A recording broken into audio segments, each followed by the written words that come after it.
Ganito lang naman karami ang mangga at sinayang ng mga tao. Sana naman binigay nyo na lang o di kaya bininta nyo ng mura.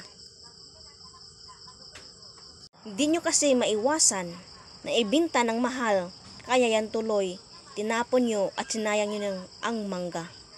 Sana naman naisip nyo naman at bininta nyo ng mura yung mangga para naman napakinabangan ng mamimili.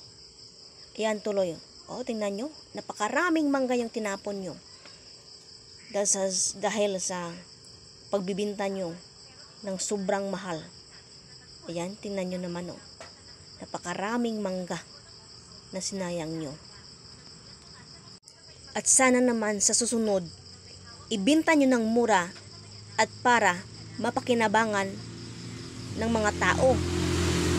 Yan tuloy na pala nyo. Binta nyo ng mahal tapos itapon nyo. Yan ba? Tama ba yung ginagawa nyo? Di ba mali? Mali yung ginagawa nyo.